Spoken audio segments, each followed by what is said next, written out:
tuning in. Please like, turn on notifications, subscribe, or share. Want to be a guest? Email podcast@tricountyareachamber.com.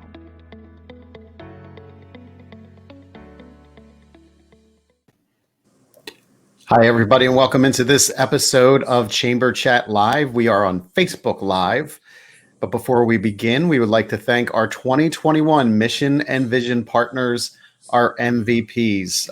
These organizations have stepped up to be sponsors of the Tri-County Area Chamber of Commerce, and there's a lot of programming that can't happen without their help. So we want to thank each and every one of them individually.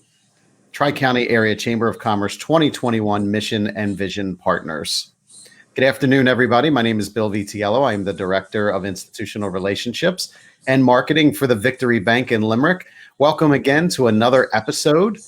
Before we begin and launch today's episode, we have a very special guest today. Very special. There the guys. I'm going to turn it over to Eileen, who is the president of the Tri-County Area Chamber of Commerce, with her president's desk. So Eileen, take it away. Thanks, Bill. I just wanted to continue the conversation today. As I've done the last couple of shows, we've talked about the strategic planning process and the discussion that the board is having on the future of our organization. And I've shared the cornerstones. Last show, I mentioned the changes to our mission and vision. And one of the other things that our board adopted at their last meeting was values. And I just wanted to share them with you. And I actually have a prop. This is an old chamber member plaque when the chamber used to be the Pottstown Area Chamber of Commerce. And the words on the inside are integrity, leadership, and progress. And those are the same things that we have adopted as 3 values that we are using to guide our organization.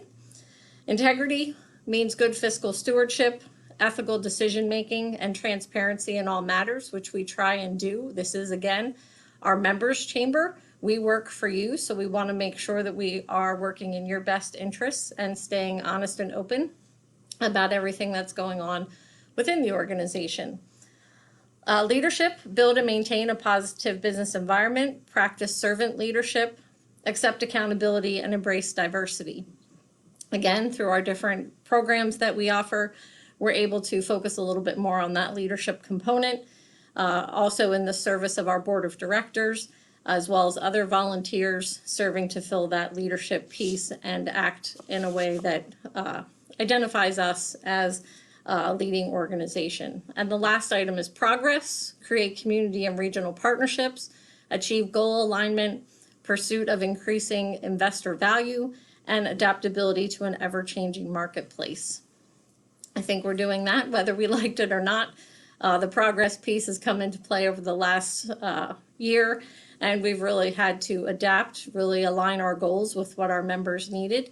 And really, we are working very hard to increase the value that our members see and create the opportunities that help them grow their business. That's ultimately what we are here to do. So those are the new existing values that have always been a part of this organization, but we do want to identify them and want to continue to market them. And of course, hope our members act in those same ways as they are doing business throughout our community. And then I would just direct everybody for events. Always, you can check the chamber calendar at tricountyareachamber.com, and that's where you will find our most up-to-date event calendar. And the opportunities that exist for education, for networking, and for relationship building. And that's all I have for today. No, that's great, and I am not going to lie to you. I thought you were holding up a plate at the beginning. Oh, it's glass. I'm like, why is she holding up a plate? I've got to wait to I can't get it in the screen. I know, but I think it's cool that we're holding up an old plaque. I think that just speaks to how long the chamber has been around and what it's meant to the community, that it continues to operate through all these years. And then also to your message too, that the chamber keeps reinventing itself. It wasn't the same chamber that it was, decades ago. It needs to constantly evolve with different things that are happening in the community. And this pandemic is just a perfect example of that, how you're shifting things. So great message. Thank you. Great work by you and the board. Thank you. And again, we are trying, and it is our members' organization. So, if it's not meeting the needs, we want people to let us know that so we can figure out what needs to change. Yeah, definitely provide us feedback on that. Again, it's like Eileen said, it's your membership. Even with the show, if you want to see something a little bit different, email us in, just message us, which is podcast@TriCountyAreaChamber.com, by the way. So, Eileen, thank you so much. Are you signing off from the president's desk? I am signing off. There you go. Great afternoon, everybody. Thank you so much. So thanks once again for joining. And just to be upfront with you here, we had a little bit of a scheduling rearrangement that we needed to do. So we are going to shift things a little bit today. Drew, if you're available, I'm going to bring you in. I'm going to introduce our special guest today, but I've already been introduced. Drew, you're on mute there, Drew. Here it is. A little bit delayed. Yeah, now I can hear you. But we're going to take the opportunity. I think there were some folks that wanted my backstory, I guess, or how this even came to be, sort of thing. So I have no idea what Drew's going to ask me. So I'm on the hot seat today. So yeah. This is going to be fun. I've been wanting to do this and redo this in kind of a different type of context. But before we jump in, hey, everybody, my name is Drew Griffin. I help out with the Chamber of Commerce, specifically here with Chamber Chat behind the scenes. Typically, I typically have a face for behind the scenes type of situation, but I am elated to be hanging out with my friend, colleague, and somebody that I've learned a lot about business from today with Bill Vitiello.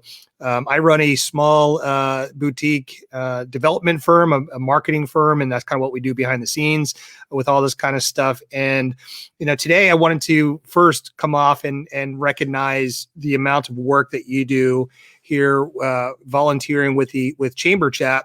And then specifically, I kind of wanted to talk about the evolution of Chamber Chat. Number one, first, how it came to be.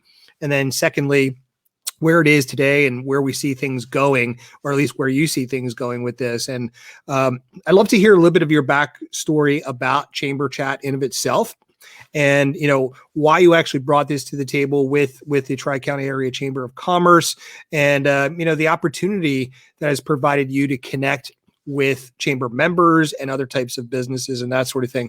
So if you wouldn't mind, maybe speak to that just a little bit and kind of how the Chamber Chat came to be, and then where things are today. Yeah, so I appreciate the question. It's interesting to see what it is today compared to what it was in the past. In fact, we were looking at some old pictures of when I was just set up recording in the chamber office, and it looks so much different. But this was an idea that I approached the chamber with some time back. I had interest in, potentially doing some podcasting personally, and kind of gotten into that and sort of used to the rhythm of building an episode and interviewing and things like that. So I approached Eileen at the time and I said, would you be interested in doing a podcast for the chamber? And my intention there was to bring on members who wanted to share their story. Not necessarily meant to be a half-hour advertisement, but you know what? There's some members that can't get to some of the networking events or don't get a chance to connect with the other members like they should, or they could. So this was an opportunity for them to come on and kind of share their story and explain a little bit more about their business as well. So Eileen said, sure. She's like, if you were willing to navigate all the technical end of things. And I said, yeah. I said, I'm happy to do that and kind of figure that out. So so that's what we did. We just kind of started. I think Eileen was our first guest. Of course, we needed to introduce her. Mm-hmm. And then we just kind of went through the chamber staff. And then we started interviewing some folks who were brave enough to sign up for the podcast. And we did 3 successful seasons as a podcast, and then flipped this into Chamber Chat Live on Facebook when the pandemic hit. I think that's the way the timing went. But I wanted to do it for, again, one reason was I feel like that it maybe satisfied my curiosities a little bit with doing a podcast, for one. And then 2, it helps me connect more with people in my community. And, being in the role of business development, my responsibility is to find matches for the Victory Bank and banking with us to see what opportunities present themselves and how we can help them. And a lot of my energy is outward, and I spent a lot of time at the networking events and making phone calls and that sort of thing. And I said, well, what if there also was a mechanism where folks would maybe come to me?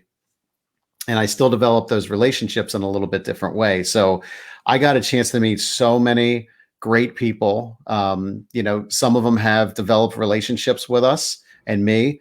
Others I would be anxious to reconnect with. So it's just an opportunity to continue to connect with folks in the community, which is something I greatly value. And then, where do I see the future of this going? I don't want to say sky's the limit, but almost sky's the limit, right? Like I see a lot more on location type chamber chat lives happening. So maybe there's a business out there that would like to sponsor maybe a month long, hosting us for a month long chamber chats, or it's got something like that. I want to get on location more because I want to get the real feel of a business, and what they have to offer. So I feel like that's almost in the immediate future, but I almost feel like Chamber Chat can be a conduit for local news and events far beyond the reach of the chamber, and more into our community where, the chamber and Chamber Chat becomes the authority for news and events in Pottstown. So again, that's kind of the wish list. But that's so smart. I think that's you hit the nail on the head with that. I think this is a huge opportunity. In particular right now, there's a lot of challenges with quarantine and shutdown and a lot of anxiety from a lot of people wanting to be kind of on location, at least at this time, right? Where an opportunity to connect through a medium like this, where you're there and I'm here, and we still have this amazing opportunity in leveraging the chamber as a conduit, right? This is, I think, is a magnificent opportunity for distribution of awareness for lots of local businesses. So first off, big time credit to Eileen and the entire chamber for adopting this and having the willingness to open the chamber to doing this, right? And providing value to its constituency, leveraging emerging technologies like this and providing value back to the customers, and potentially getting businesses the exposure to tens of thousands, maybe hundreds of thousands of people in the immediate area and regionally. And even beyond that, right? So almost every single person, well, actually every single person that watches this video, whether it's live here on the chamber page or some of the partner pages that we've got up in, the various areas like Pottstown and Collegeville and Limerick and all the way down to King of Prussia and Reading and all the way down to Cape May, really, right? So we have this opportunity to bring awareness and exposure to lots of local businesses that we're interviewing, or at least that you're doing so by way of Chamber Chat. And every single person that's watching this on Facebook, on YouTube, on LinkedIn, they can hit that share button and potentially share this to their entire audience by a factor of however many people are actually watching this video. I know that sounds really nerdy and really geeky, but the fact of the matter is the reach that local chamber membership businesses have is extraordinary. So you started off with this amazing opportunity by bringing podcasting with, and you tell us a little bit about the podcast audience in terms of the different platforms that are out there. I know it started off with podcasting, but you're on a number of different platforms just on the podcast side, let alone the video side. So talk a little bit about that, and then we'll kind of switch into what you do at the Victory Bank. Yeah, so this has changed a little bit over the last few years because we originally started recording on a platform called Anchor. Mm-hmm. And for those who aren't familiar with it, it's a free app that you download where you could literally just pick your phone up and you can start recording a podcast. It's that simple. You create an audio file and then you can put files together to eventually kind of make an episode.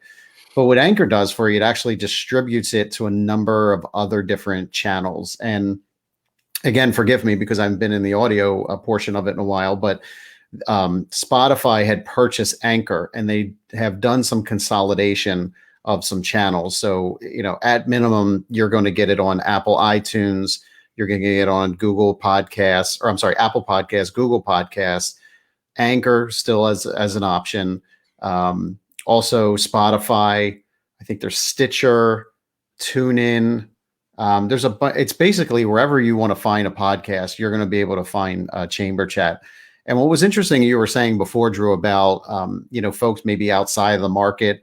I mean, when we first started this thing, we were hearing from people in Florida and Texas and down in Kentucky who were picking up on keywords that we were either hashtagging or that we had in the title there. So it really does have a reach. Again, there's no limit on what that is. So hoping I answered your question there. You did. And when you mention these platforms, I think I would just like to stress the enormity of these platforms. Spotify is on, pretty much everybody's mobile device these days.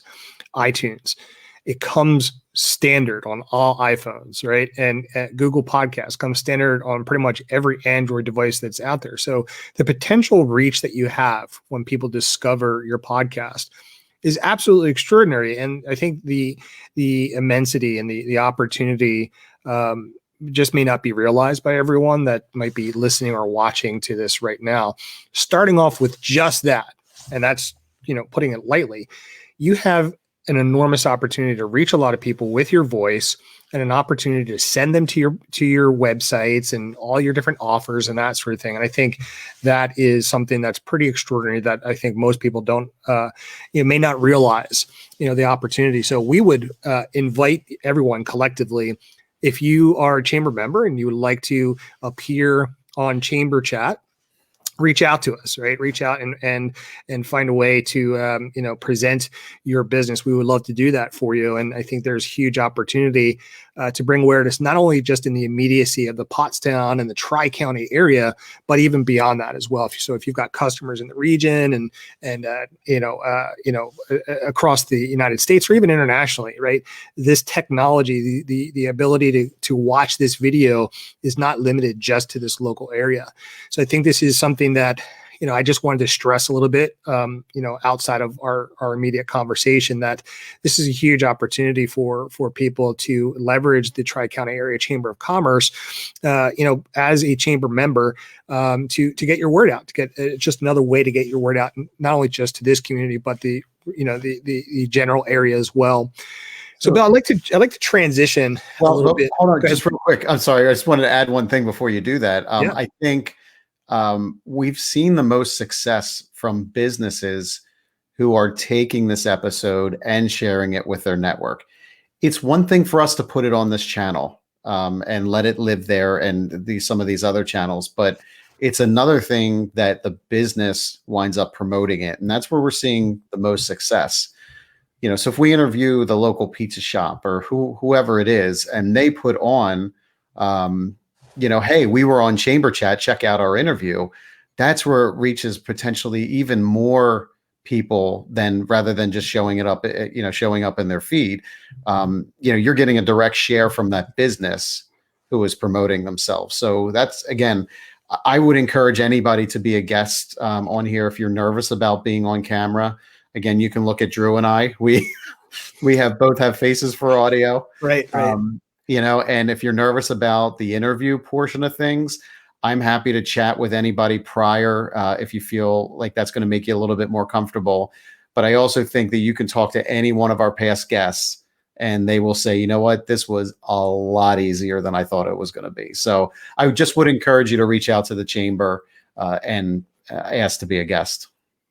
Yeah, well, speaking of your hosting of the show, you have been a very gracious and welcoming host to everybody. You make everybody feel comfortable throughout that process. And just to echo what you've mentioned, it can be a little bit nerve-wracking and anxiety-inducing to be on camera or to at least open yourself up to the viewing audience. But on the other side of that equation is the opportunity to bring a heck of a lot of awareness, to your business. And, some of the technical and the geeky type stuff, all that stuff is being handled behind the scenes by us. If you've got earbuds or, a headset or something like that, and a computer connection, internet connection, you're good to go, right? Yeah. And we've even had guests on who use their iPhone or their Android device and walked around their facilities and all kinds of amazing, fun stuff. And that's the intent, right? The intent is to share awareness and bring awareness to you and your business and to the community that your business serves and that sort of thing. And just to speak to it, you've been an amazing host that way. Thank you. And it's no wonder that, with regards to business relationships and that sort of thing, let's transition into your role over at the Victory Bank. You've done some extraordinary work, and we want to recognize that, you've recently gotten some promotions, and they're all well-deserved. Tell us a little bit about the Victory Bank and what your role is there, and, what people can expect from the Victory Bank itself. Yeah, wow. Do you have a few hours on Sure. that for that answer? So I would first tell you that the Victory Bank started back in 2008. This was kind of like at the height of the recession. And it was started by two bank leaders, Joe Major and Rich Graver, and they wanted to do banking differently. They just wanted it to be different, a little bit more personal than what had been going on. That was back in a time where some larger financial institutions were taking over some smaller ones, and they were really losing that personal touch. And unfortunately, that's continued over the years. But Victory Bank is staying true to its word and really being a bank built for the community. I think if you talk to anybody about Victory Bank, there's a lot of positivity that comes from their experiences there. We're not perfect as a financial institution, but we also have a lot of different benefits. And you can see our team there. Our team's actually growing quite a bit. We just got over 50 employees this year by hiring some additional retail staff and also some more commercial lenders. So for those who aren't familiar with us, about, I would say 80 to 90% of what we do is commercial lending or business banking. It's been a niche that we started early on in, and we continue to execute on very, very well. We certainly do personal banking as well. And on both personal and business side, we don't make banking complicated. It's not. You guys have enough to worry about with your finances. We don't have to, you don't have to be worried about, I have to have a direct deposit each statement cycle, or it has to be $500 to eliminate a monthly maintenance fee. You don't have to use your debit card 10 times in a statement cycle. You don't have to have a savings account linked up to it. Look, do we appreciate all those things as a financial institution? Sure, we do. That helps us build our bank to be better, but it's not necessary. We just want to keep banking simple. So when I first started with the bank, I was business development manager. So again, my responsibility was to work with small, medium-sized business and personal clients as well, to see if there was a good match for the financial services and the bank. That evolved into managing our institutional deposits. So those are municipalities, townships, boroughs, sewer authorities, really anything public monies too. So schools, libraries, that sort of thing. Mm-hmm. After about a year and change of successfully managing that so far, I've also now just recently taking on our director of marketing role for the bank. Wow. So congratulations. Thank you. Wearing a few different hats, and in an organization like ours, you need to. It's so essential that every employee do a little bit more outside of their comfort zone and outside of what their normal job responsibilities are in order for us to be successful and represent the community well. So, it's going to be a big task for me, but I'm up for it. I feel like I'm a marketer at heart. So, I hope you would expect all the good things to come from the Victory Bank in the near future. That's awesome. So the Victory Bank, where is that located? Do you have multiple branches, or is it just one?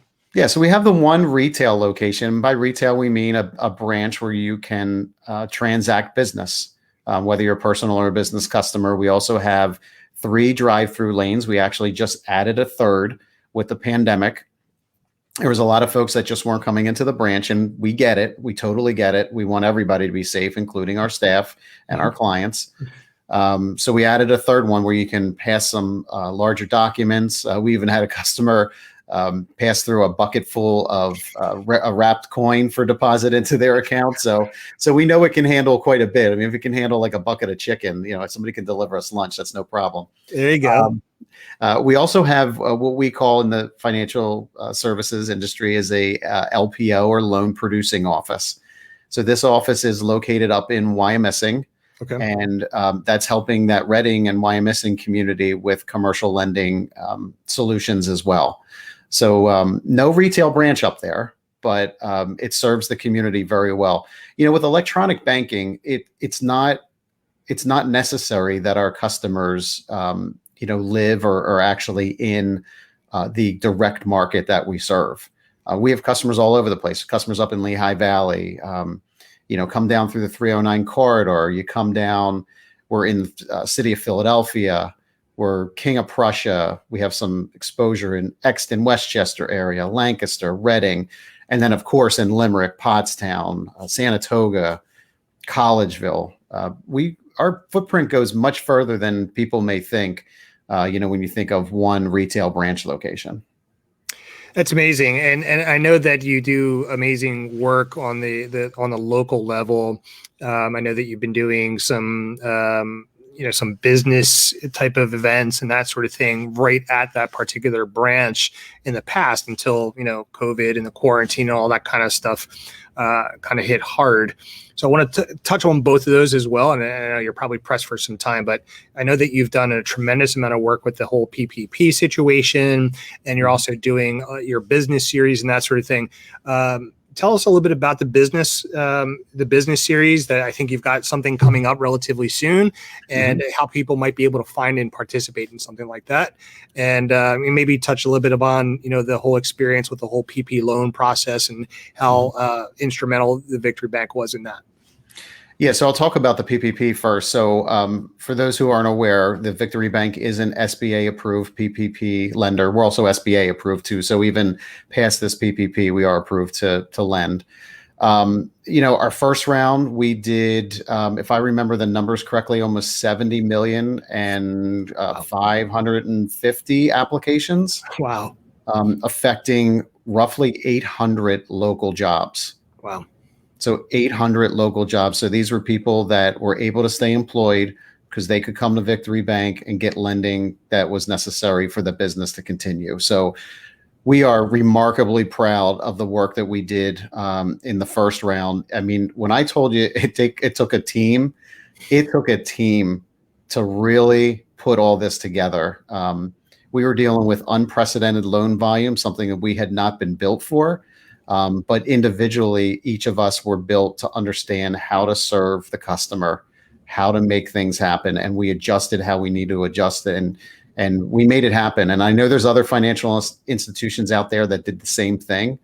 But for an organization this small, it was a Herculean task. And I have to say, as a team, we executed it very well. Well, congratulations, and that's extraordinary work inside this local area. 800 jobs is magnificent. And 1,800. I'm sorry, how many? 1,800. Oh, I'm sorry, I said 800, so it's 1,800. That's extraordinary, and you probably touched a lot of lives that way. That's awesome. Yeah, and then the second round, we continue to lend. This round is not as hectic as the first round. But what we are seeing is some complications that are some folks have not submitted their application for forgiveness. So we're jockeying the forgiveness applications along with the origination for a second draw PPP. So things are starting to overlap a little bit and, feel like it's, it's not as hectic, but I feel like the volume is probably on par with the first round. But I can get you updated numbers, but we're already halfway to what we did last time for the first round. So extraordinary. We're also hearing that there still are plenty of funds available.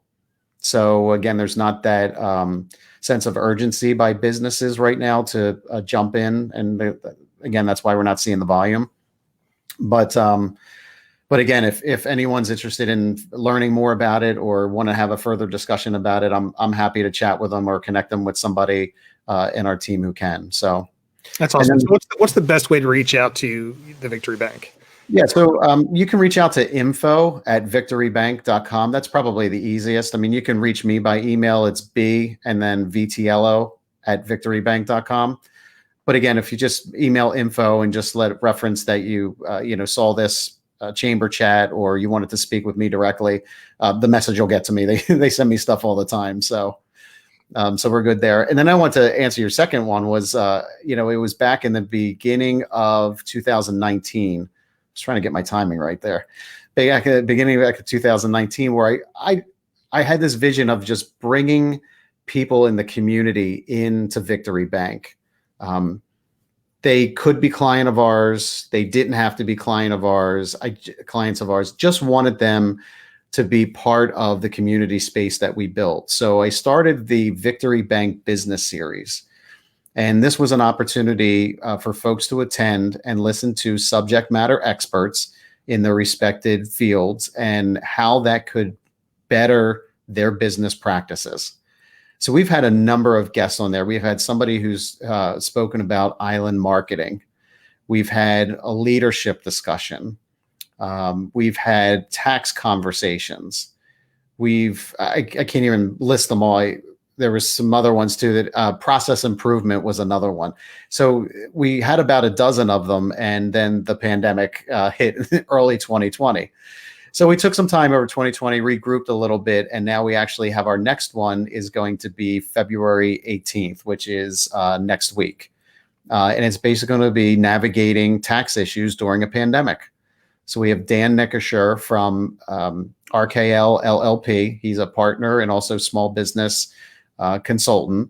He's going to be providing our businesses information on how to deal with taxes during the pandemic. And believe me, there's many. So this is a man who's a subject matter expert. We just don't have a fly-by-night person coming in here. Dan knows what he's talking about. So I would encourage folks to attend there. If they do want to attend, you can RSVP, just, drop your name and say you'd like to attend. Drop it and say RSVP@victorybank.com. I love that. Not only are you doing amazing work on the banking side of it, but you're also, providing a tremendous resource of value from other types of business interests within the community, previously on location. And then now you're probably doing a lot of this stuff virtually, which is amazing until all this stuff goes away and we can all, gather safely again. I'm sure you'll be opening up your community room again, which is awesome. Bill, I know we're a little pressed for time, but before we end this interview, I'd love to get into, your a little bit of your hobby and interest. I know that you are a photographer. Mm-hmm. So why don't you talk a little bit about that? And I'm going to bring up your screen if that's okay with you. I'm going to bring out your website. What do you got? I'm going to show some pretty amazing pictures that you were able to attend. What's your affinity for photography? What kind of photography do you like to do? And I know outside of your banking responsibilities, your community building, your marketing, and of course your responsibilities for Chamber Chat as a host, you've got this amazing talent. So let's talk about that a little bit. Yeah, where do I find time to do it all? Right. That's my point. Yeah, I don't know either, to be honest with you. But so photography for me, I'll be honest with you. When I was younger, I was never into photography. I was always creative. I feel like as an individual, a creative thinker and kind of coming up with things. But what really struck me was the digital photography. And I bought an old point and shoot back in 2000 and just wanted to start taking some images and seeing what I can do. And I love the fact that that was immediate and I could delete a picture and start over if I wanted to. And then I got into really understanding shutter speed, aperture, ISO, like that sort of thing. And I really gravitated towards like nature and landscape photography. It was a lot of visits to national parks. We've been to, I think, 18 or 19 now. Wow. So a lot of what you're looking at there are some images from the Great Smoky Mountains, I believe, if my memory serves. But that really is my genre there. I have branched out in some other things. I've done some portraits for some folks before. I've even gotten into some miniature photography that is keeping me occupied during the cold winter months. Sure. But this is when I do photography, it's a time for me to kind of, I don't want to say escape, but it's a time for me to escape. It's an opportunity for me to tap into that creative side and share my images or my interpretation of that image with everybody or whoever wants to see it. I do have an Instagram account as well. What's that? It has it's at the VT Photography, all one word. And that has some of my more current stuff, and I post a little bit more frequently there. That my website is one where has more archived images from the national parks and that sort of thing. Are you able to bring it up sometimes? Okay, there you go. Yep.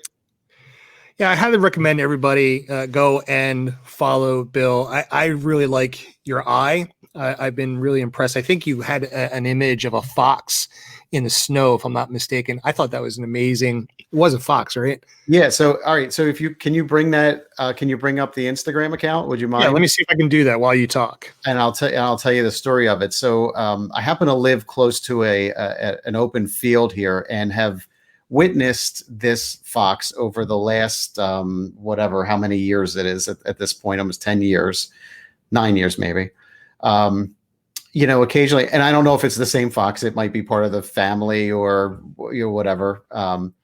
So I've witnessed this fox just go back and forth, and I'm just like, I need an image of this fox in the worst way. And they can be the most skittish animals. They don't like interactions with humans.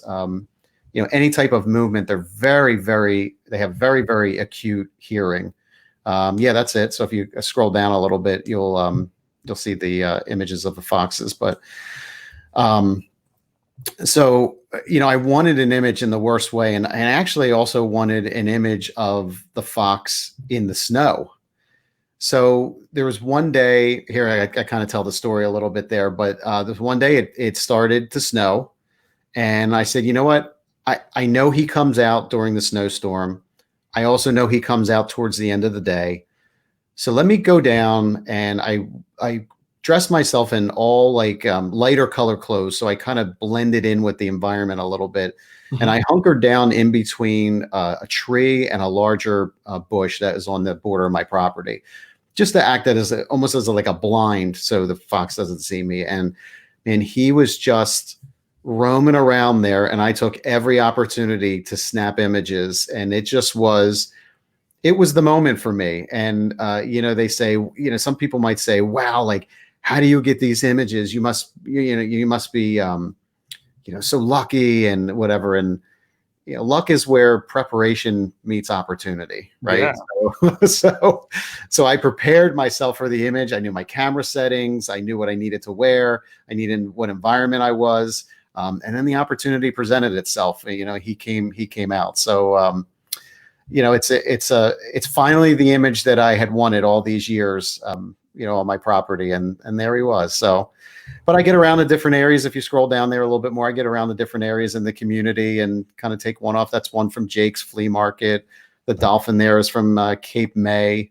Wow, you got that's amazing. Look, I didn't even see that one. That's incredible. That's a whole nother story. But the wood pile there is from Crow's Nest Preserve, which is part of the natural lands. I get a chance. That's a farm near me with the cow. That's French Creek State Park is where some of those fall pictures were taken on a nice, foggy morning. Oh, that's beautiful. Look at this. Yeah. So there's a lot of images to go through there. So yeah, please I would appreciate you giving me a follow just to kind of keep up with things. I don't, I don't actively market it like, I'm selling prints or anything. I just want to share it with the community and hope they would enjoy it. So that's incredible. I love the moon shots. I need to learn how to take better shots of the moon. Yeah, the moon. Yeah, mine always come out as a little white smudge. And so let's go. We'll go into the technical thing just for a moment. You know why it comes out as a white smudge, right? No, I have no idea. The moon's always moving. Oh, there you go. It's always moving. So yeah, you really have to shoot it at a shutter speed of like 1/250th of a second with the right ISO setting and the right aperture there. And that's what most of the times you'll never get the moon in that with like blue skies. You always have to underexpose the moon in some regard because of what's around it and the fact that it is spinning. So there you go. Shorter shutter speed, the better. I think you might have a photography course somewhere inside here. You might be able to go out there and teach photography. Don't think I haven't thought about it. Like I always wanted to start some sort of maybe camera club or photo walk in town. Just an opportunity for fellow photographers to get together, share passion for the craft, and again just be positive contributions to the community. So that's so awesome. Well, Bill, I've taken enough of your time today. I could go on and on and on about your photography and all the amazing work that you're doing, both for the Tri-County Area Chamber of Commerce and the Victory Bank and all the other cool stuff that you're doing inside the community. Let's wrap things up. I'm going to pass it back over to you because you're such the pro. Let's thank our sponsors and everybody else that's tuned in today. And, hey, if you're watching this and you find some value here with the Tri-County Area Chamber of Commerce and you want to be a guest, I'm going to pass over to Bill to let you know how you might be able to be a future guest of Bill's and learn. Maybe we can learn a little bit more about your businesses inside the Pottstown and Tri-County area. And now we can get the word out about your business as well. So, Bill, thanks for being a guest of your show today. No, thank me. Thank you. Yeah. No, thank you for taking the time, Joe. And thanks to the audience for listening too. I know this did run a little bit more, but I'm very passionate about the things I do. So Eileen says they're a walking chamber chat. Absolutely. Why not? Right.